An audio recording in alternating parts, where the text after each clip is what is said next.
Hello guys, magandang hapon sa inyong lahat. Ayan guys, yung inopen namin tindahan. Ayan, papakita ko lang mga guys. Nag-unti-unti lang kami mga guys ng aming mga nilalaman sa tindahan. Ayan, unti-unti namin, paunti-unti lang, wala kasing budget. Ayan, guys, unti-unti lang guys yung pagbibili ng mga paninda. Unti-unti yung sa magkaroon ng laman yung tindahan namin. Ayan, yung mga laman guys. Meron na rin siya guys, kahit pa paano guys.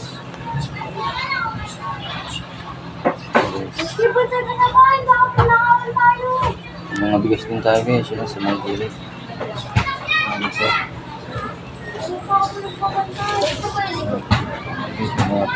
Sige guys, magandang hapon ulit. Maraming salamat.